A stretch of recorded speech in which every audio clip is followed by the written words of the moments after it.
कैसे हो? पहले ये वीडियो देखो। Decided that we were going to separate for a period of time, and you go figure out how to make yourself happy, and I'll figure out how to make myself happy. Well, और अब ये video देखो। Keep my wife's name out your fucking mouth. Yes, keep my wife's name out your fucking mouth. जैसा कि देख पा रहे हो, विल स्मिथ नेचुरली एक काफी डीप आवाज में बोलता है। He sounds like a man should. लेकिन जब उसका आपा खो गया तो he sounded pretty different। और जब ये इंसिडेंट हुआ था तो मैंने इस चीज को काफी नोट किया था। मुझे ये चीज काफी इंटरेस्टिंग लगी because this man never sounds like this.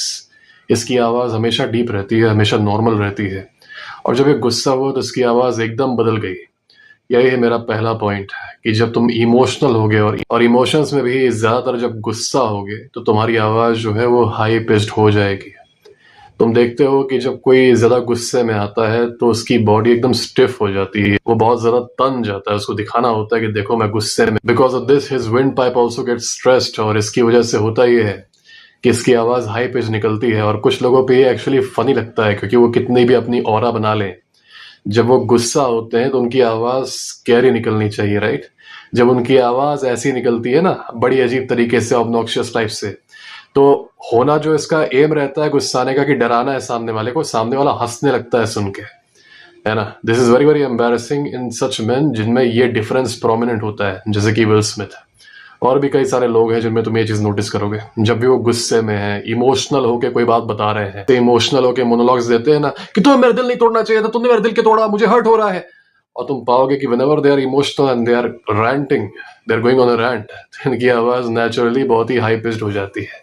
Okay, तो ये था पहला कि जब इमोशनल हो गया, इमोशंस में भी जब गुस्सा हो गया तो it is more likely that your voice will become high pitched. दूसरा एक सिचुएशन होता है जिसमें तुम सामने वाले को परसुएड करना चाहते हो। फॉर एग्जांपल, तुम्हारे सामने कोई बैठा है जिसको तुम कन्विंस करना चाहते हो कि तुम सही हो, वो तुम्हारी बात मान ही जाए, you have to make sure.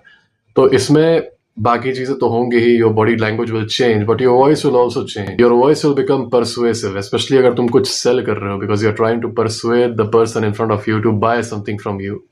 तो अक्सर तुम्हारी आवाज ऐसी ग्राउंडेड, डीप, रिलैक्स नहीं रहेगी। Because you want to persuade him, because you want to convince him, you will buy into his frame and then naturally your voice will become more high pitched.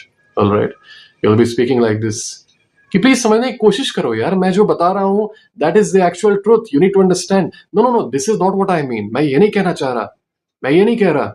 You know, cancellation से बचने के लिए YouTubers को बोलना पड़ता है। मैं ये नहीं कह रहा कि हर आदमी की आवाज पतली हो जाती है गुस्सा होने पे, पर it is very very likely कि तुम्हारी आवाज पतली हो जाएगी अगर तुम गुस्सा होके बोलोगे तो, like this. So when you're trying to persuade someone, when you're very very concerned about the other person's opinion, तो तुम पाओगे कि नेचुरली तुम्हारा फ्रेम, पहली बात तो you'll buy into his frame। तो उसके साथ साथ ये होगा कि तुम्हारी आवाज नेचुरली थोड़ी सी हाई पिच्ड हो जाएगी to in a way submit to him, because when you are trying to persuade someone, when you are trying to convince someone of something, you naturally put them in a higher position than yourself. You put them in a pedestal and now you are naturally lower. All right, now you're looking up to them. Please understand me, please understand me, please try to understand where I'm coming from. And of course your voice will become high pitched. ऐसा ही होगा जब तुम किसी authority figure से बात कर रहे हो। मान लो तुम स्कूल में हो और तुम बाहर घूम रहे हो, तुम्हें टीचर ने बाहर घूमते हुए पकड़ लिया। अब अपने आप को एक्सप्लेन करते वक्त तुमने कितनी भी प्रैक्टिस की हो डीप वॉइस में बात करने की, तुम्हारी आवाज ले दे के हाई पिच पे पहुंच ही जाएगी। You will be telling him कि no sir, actually I was going to drink water sir, actually I was doing this sir, yes please try to understand, I'm an honest boy sir, I will never do this again. Because you are terrified of that authority figure, and because of this fear you naturally submit to him. You are at his mercy now. तो जब तुम अपने आप को submit कर देते हो किसी के सामने तो तुम्हारी आवाज पतली हो जाती है, हाई पिच्ड हो जाती है ना। ये बहुत ही ज्यादा मुश्किल है एक अथॉरिटी फिगर के सामने डीप वॉइस मेंटेन करना। ये वही कर सकता है जिसने सच में एक इनर रिलैक्सेशन प्राप्त कर ली है और अब उसके अंदर से एक फियर खत्म हो गया है। Of course there are repercussions of not submitting in front of certain people, लेकिन these men are ready for those repercussions. ऐसे ही अगर तुम किसी ऐसे व्यक्ति से मिलते हो जिसको तुम काफी, you hold them in a high regard, तुम काफी उनकी रिस्पेक्ट करते हो, तुम उनको अपने से बहुत ऊपर मानते हो, तुम्हारे मेंटर होंगे, तुम्हारे कोचेज होंगे, तुम्हारे टीचर्स होंगे, तुम्हारे पेरेंट्स होंगे, रिलेटिव्स होंगे, तुम्हारे कुछ फ्रेंड्स भी हो सकते हैं जिनको तुम बहुत ही हाई रिगार्ड में देखते हो। उनके सामने भी तुम्हारी आवाज जो है वो नेचुरली पतली हो जाएगी। ओके ऐसा इसलिए होगा क्योंकि जब तुम किसी को हाई रिगार्ड में देखते हो तुम ऑटोमेटिकली उनसे अप्रूवल सीख करते हो. You want them to approve you because you hold them in a high regard because they are above you. Of course, you need them to approve you. वो कहें कि हाँ you are the good boy, you are doing well, you are doing nice.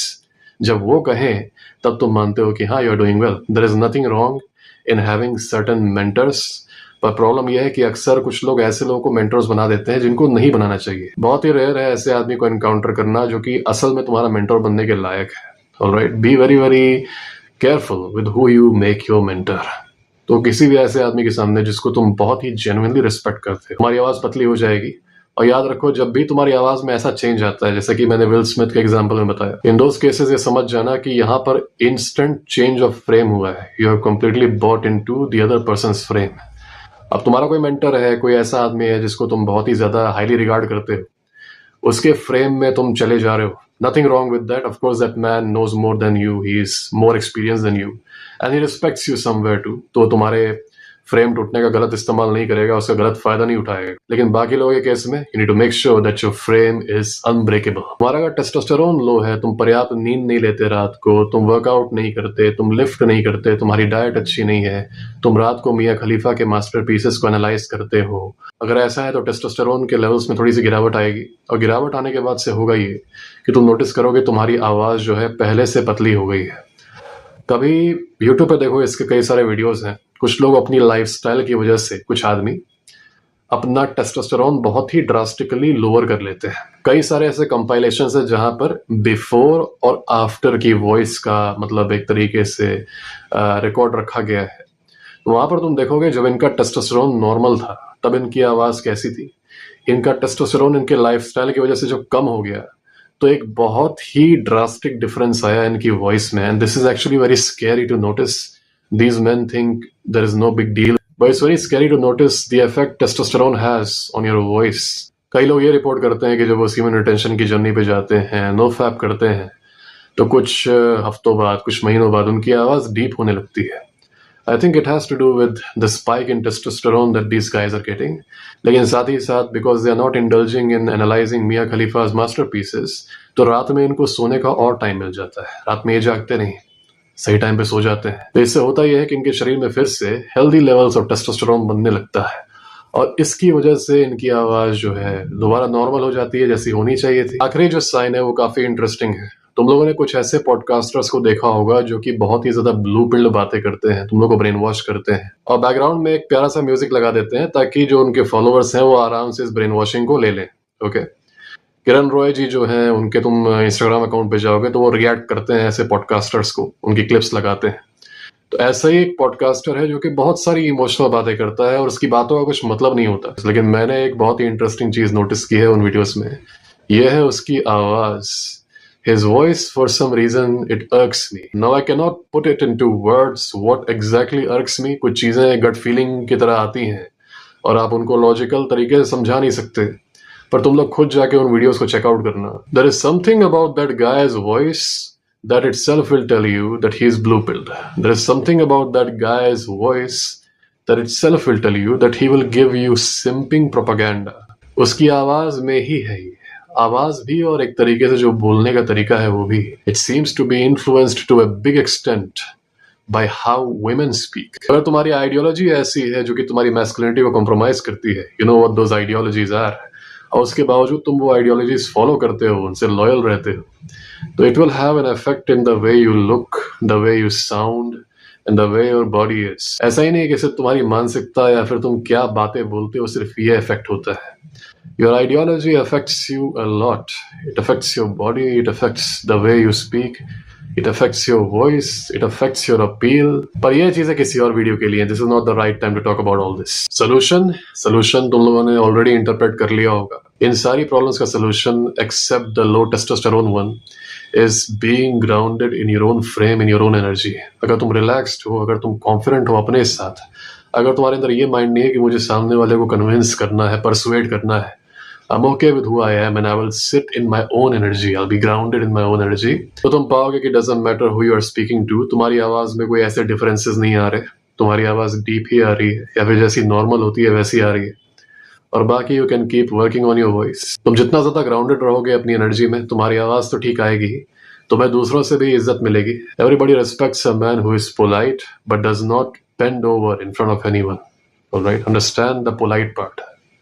A man who is polite but does not bend over in front of anyone, people respect these man. वो तुमको arrogant बोल सकते हैं, तुमको वो cocky बोल सकते हैं, but at their heart on the inside they will respect you.